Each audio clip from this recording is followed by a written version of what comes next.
with her sister. Good morning, everyone. Today is the day of The Voice, and I have to film an oral presentation for one of my classes. It's only worth 5%, so it's not that serious. But my voice is still trash, so I'm probably gonna have to add a note when I submit it telling to my professor that I have lost my voice so she doesn't think I'm a fucking cracker. Okay, we're getting ready for The Voice. I have two outfits. We remember the first one I planned in the planning outfits video, but then in the day one vlog I saw a TikTok and I was like, okay, let's try it. So we're gonna try the TikTok, and if it looks bad, we're just gonna go with our first plan. What do y'all think? Cause the girl in TikTok looks very wishy and I look very much weird. Do we think we should go with the other outfit instead? I don't want to choose an outfit and then it turns out it's the wrong decision. Ugh, she looks so good. Could not be me. Anyways, I'll see y'all later. Do you think they'll say anything about your white collar? I don't know.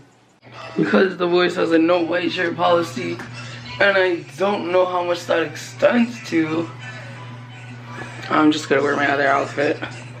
Because I do not want to get turned away, or they tell me to take this shit off and spend my time doing that at Universal City Walk. And here is the new outfit for you. Are we even allowed to wear jewelry? Does this look hip and trendy to y'all? It don't look like that to me. We're going to The Voice. Show your response. Okay, click the picture button.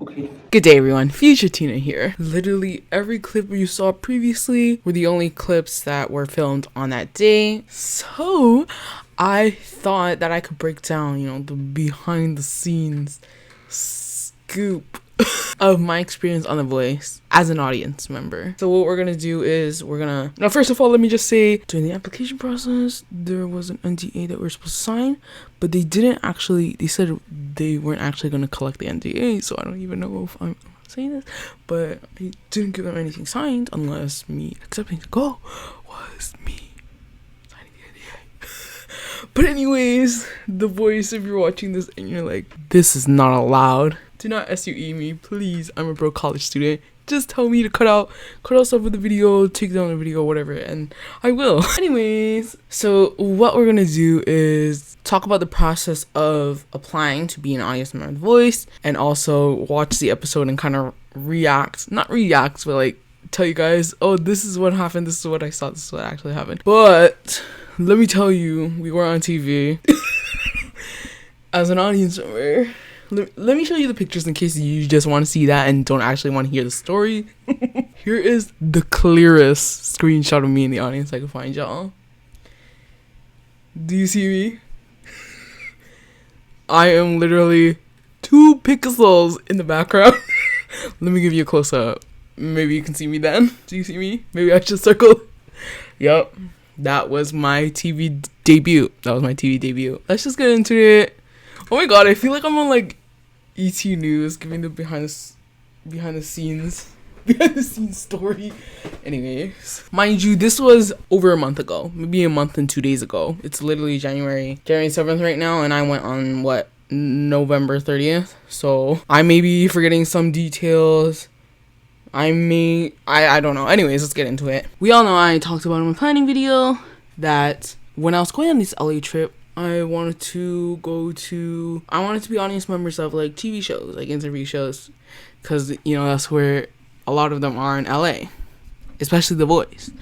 And I have seen on Twitter a lot, since I am like Ariana and BTS stan on Twitter, so I see like Ariana stans actually going to The Voice as audience members. I'm like, and then when the LA trip happened, when it was the planning stages, I was like, oh my gosh, we're applying. But it took a while for them to list the application for the episodes of the dates I was going to. They listed the application for the dates of the show like 2 weeks before.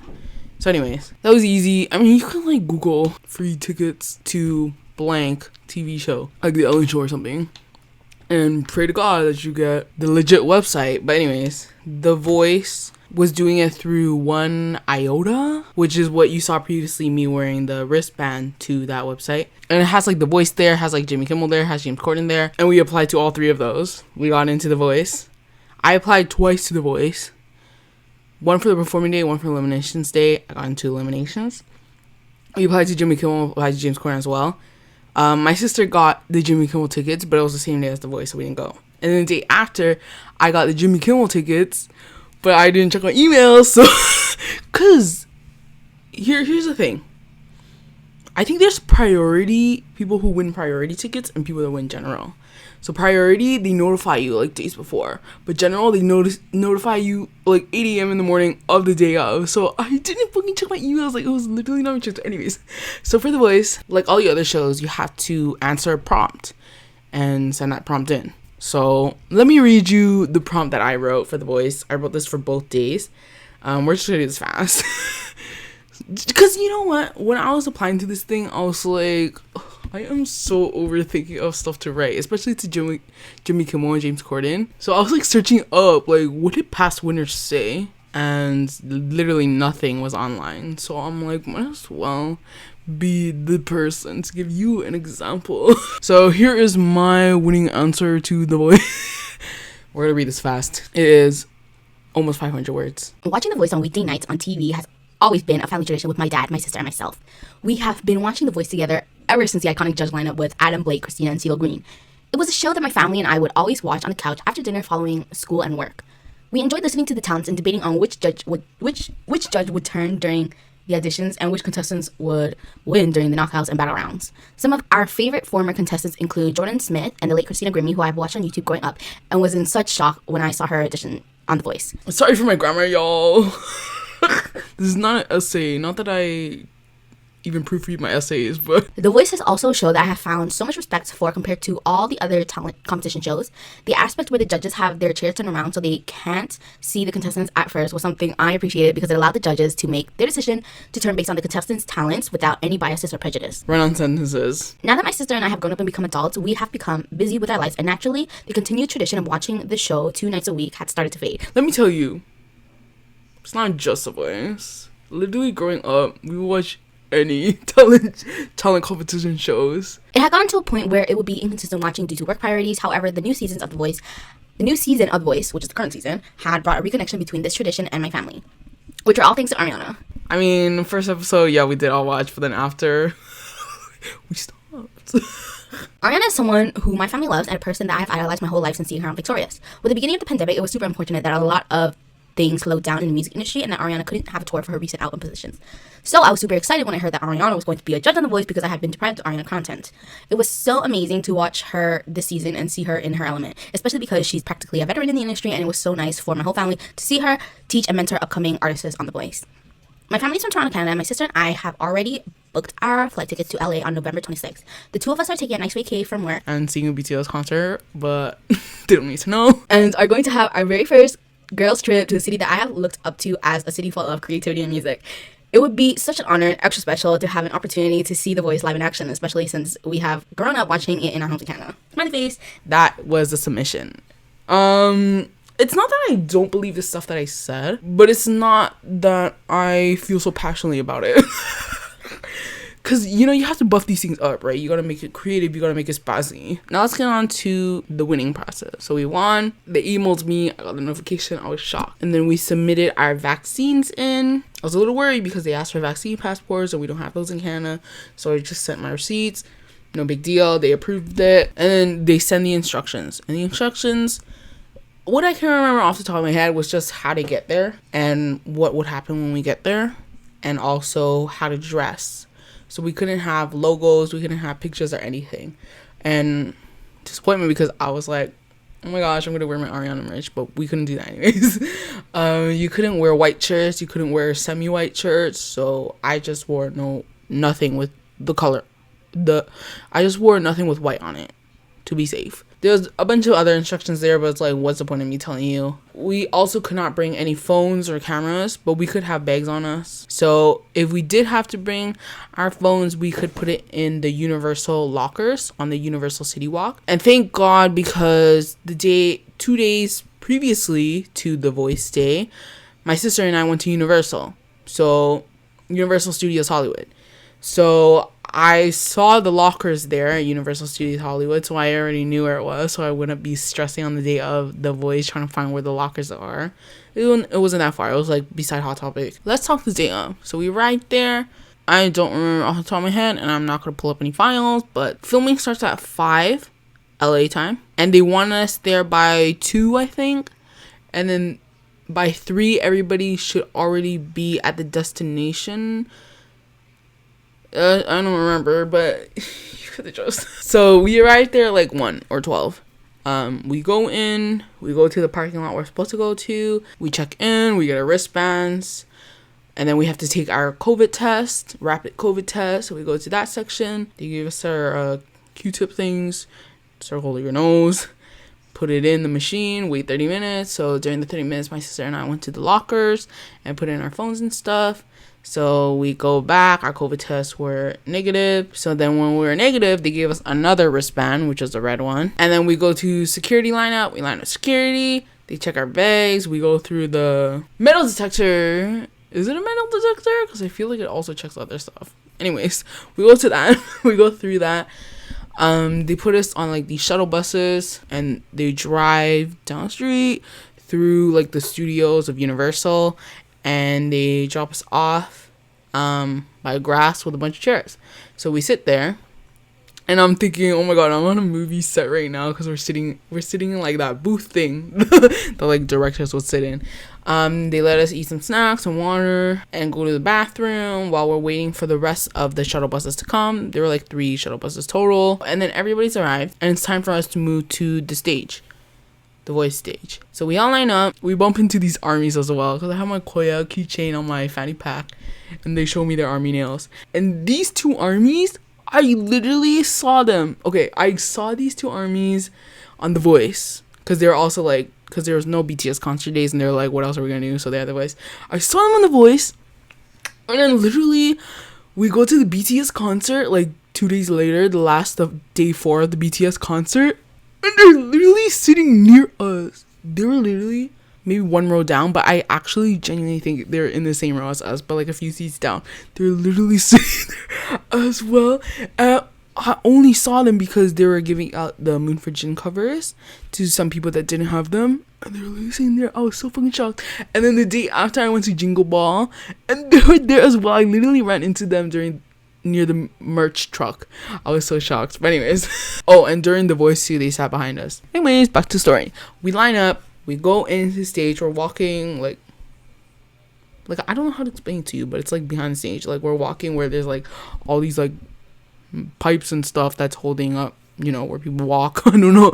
Kind of like when you're watching like a behind the scenes concert movie, and you see how the artist is like walking through all these metal stuff, right, to get to the stage. That's what it kind of felt like to me. So we walk up the stairs, we go to seat. The seats randomized. They tell us to go here, here, here, there. There were like 3 sections, 1, 2, 3. We were in the middle section, and we're up high, literally at the railing. So we had to kind of lean forward to look at the judges seats. So we're sitting, we all get seated. They're getting ready, whatever. And they're pre-recording one of the performances by a guest. The thing is, they had us working overtime. I think he was the producer. He was like, since the eliminations usually mainly clapping, screaming. So yeah, they kept filming the performance over and over until that was perfect, I guess. And we're just clapping, every time there'd be interaction with whoever's on stage. With the audience, we had to scream, and the producer will like show whenever we have to clap and scream and stuff. Yeah, that's mainly what the majority of the thing was, us clapping and screaming. And the thing was, I could barely hear the stage at all. like the people with the mics talking, you could barely hear anything. It's literally just us clapping and screaming. Like the sound system, I don't think there's meant to be one, because it's not supposed to be like a concert, right? It's supposed to be a TV recording. And the producer was like talking to everyone, and he noticed my Koya keychain, and we were talking about BTS, and he was talking about how BTS performed 2 years ago as well, and I was like, well, yeah, and all that stuff. But anyways, it's nearing the time the judges come out, we wave, whatever. I'm gonna be honest with you, there weren't a lot of judges and audience interactions, except Blake. He waved a lot to the audience, but Ariana's mom and one of her choreographers, either Brian or Scott, was sitting in the audience in this section here, in the left section. I was in the middle, they were the right. They were sitting there, so sometimes Ariana would like talk to them like all the way across. So the stage overall is really cool. Like it looks a lot smaller than I thought, like on TV. I don't know, maybe they minimized the studio space because of Corona, but also it was like a lot chiller. Like every time I'm watching on TV, it's like a lot. It feels super intense. Like it's dark and everything. It's super intense. There's like these like lights of the stage are changing, but there it was like it felt like I was watching them set up the whole show. That's how it felt, because it didn't feel like the actual show. You know what I mean?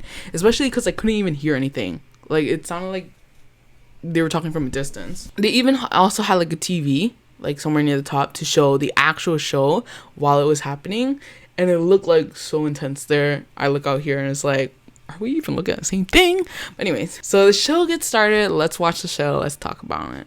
This is the voice. See, look how dark it is. It was literally not this dark at all. This right here, I think they were the gold, because I don't remember if it was the whole section, but most of the section literally got out of their seats like before the show and got to do, I don't know, maybe like a tour or something. There's also like these girls in the front row over here.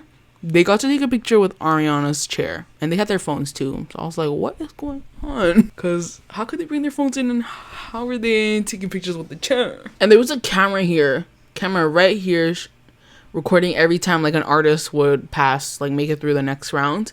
And I was like, oop, we're gonna be on TV because the camera's pointing right at us over here. But anyways, that's fine. We're like somewhere here. Ariana, she likes to pick camp. And they went straight into eliminations. And we were screaming the entire time. Literally, you can hear the audience screaming all the time. And they were like, when they were choosing like who's gonna pass through, they're like, scream the names of the contestants that you want to pass through. Scream any name. You could literally scream whatever name, might not even be contestants, just scream a name. And a lot of the audience members were Ariana fans. But also a lot of them were The Voice fans. Like they could they were genuinely screaming for the person they wanted. But a lot of them were Ariana fans. A lot of them were trying to get Ariana's attention. Officially. Oh, okay, here. You can see here, that is my sister right there. Hopefully I'll turn up the brightness so you can see. She's right here. That's literally her smiling right there. I'm over here. You can't see me. The two up here, these were the armies I was talking about that I ran into like 3 times. Oh, there I am. You see me?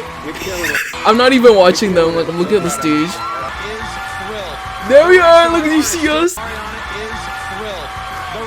Okay, and then it cuts to break. A lot of times during the break, it would be like people taking pictures with each other. People taking pictures with each other, as in like the guests of the show and the judges and stuff. Sometimes Ariana would talk to her mom. But a lot of times Ariana was like texting on her phone. I don't know if she's a busy woman or something, but I feel like because everyone in the audience was there for Ariana.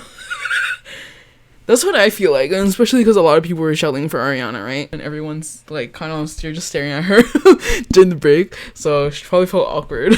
Gwen comes out. Did Gwen take a picture with Ariana? I have no idea. But Gwen, she introduces one of the past winners. This was a pre-recorded performance that we did before the actual show started, and they performed like 3 times. We had to cheer. We had to like wave. But you know what? They barely show the audience. I don't think they show the audience at all for this performance. So I was like, what a fucking waste of my hard work. I think when this performance was playing, since, you know, it was pre-recorded, it was playing, there wasn't actually anyone on stage. I think this person actually came out during that time, took pictures with Gwen and Ariana. As you can hear, Carson is talking about Carter. Was not happening at the same time because the performance pre-recorded and he was talking during the actual live. And then we were watching this, which is like, I don't know, like a gag reel, like some funny moments from the show. Funny outtakes. During Ariana's scenes, the audience was screaming. They were laughing, screaming. And Ariana was like, because it was like the judges' outtakes would play. And then Ariana's outtakes, everyone screams laughing. Everyone's screaming. Must have been so awkward for her, but what can we do, girl? The judges are just there all the time. Like, they don't go backstage. We're just watching. The commercials break flew by so fast. But every time I'm at home watching it, the commercial breaks are so goddamn long. So you're really just living in the moment. Oh yeah, they were talking about Annie. I felt proud because like I understood her anecdote. Oh shoot, is right. And Annie stan. Question mark. Annie Stan, Jamie Foxx version. There's my sister, like, she's smiling. My sister got more camera time, screen time. There we are. There's me. There's my sister. You can tell it's me because of my big fucking circle head. I think it's another performance. This one was not live either. This was pre-recorded. Not on my day though. I think they pre-recorded it on a Saturday or Sunday or something. Because this, I'm not in the audience for this at all. But they showed the audience a lot. Remember, it shows on the screen. So we're actually watching it live. Ariana was like dancing for this one. She was like standing up. She was like swaying. She was dancing for this one. So we didn't even need to scream or stand up for this at all. Since there was another audience there doing that. So we just sat down and relaxed. There we are. Look at my sister smiling. Look at me going, woo. Jashika made it through. Holly and Jeremy didn't. Holly was on Team Ariana. That was sad. I think Ariana cried. Jeremy was super nice. Like, he was always waving at the audience during his performance. After, I think he might have bowed too as well. I don't remember. And he also took, like, I don't know, an Instagram story or just a video with the audience. And so here, this part, we're screaming names. Everyone's screaming names. I was just screaming Holly's name because I only knew her since she was on Team Ariana. I knew her like in the past, like on Twitter and stuff, so I already knew. So I was just screaming Holly's name just because she was on Team Ariana. But the girls behind us really wanted Jashika to go through, and she did. And it ends just like that. Later, it ends just like that. We go back downstairs. We leave essentially. They drop us off at Universal City Walk again. Call it Uber home. Oh no, we didn't. We went to eat dinner. Then we called it Uber home. I mean, yeah, we went to our lockers and got our phones. Then eat dinner. Then called it Uber home. But yeah, that was that. The process overall was exciting because, like, you know, it was a once-in-a-lifetime experience, especially if you don't live in LA. It was exciting, and it happened all really fast. I mean, it was so fun seeing my cameos there. I was like, oh my god, my TV debut. But at the same time, girl, they had us working. They had us clapping. Because previously in the previous eliminations episodes, they were doing, judges were performing with their teams, and Ariana did a performance with her team. She sang a Rihanna song. My favorite song.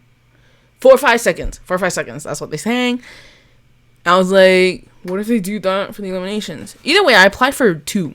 I applied for both the performance round and the elimination round, and I got accepted for elimination, so I wouldn't even mind either way. Oh, also, again, if you didn't watch previous videos, I genuinely thought BTS might have been performing, but there was no announcements about that. They didn't perform at all, like live performing there, because it was the 3 days between the concerts of the PTE on stage concerts, but they did it. Understandably, they did perform at the finale as a hologram with Coldplay, who were live. Coldplay was live, BTS was a hologram. But anyways, I mean, we weren't there in LA anyways, so that happened. That was a fun time. I mean, I took it as a once-in-a-lifetime opportunity, you know, as someone who does not live in LA. But yeah, I guess that's all for me to say for the behind-the-scenes scoop. There's not much to say else. I don't know, was that exciting for you? It was exciting for me in the moment, but now it is all a haze. Thank you for watching. I'll see you on the next vlog. The next vlog might not be exciting for you, but it was exciting for me. It's the Wax Museum. With that said, I'll see y'all later. Have a great month. I've got an orthodontics appointment tomorrow.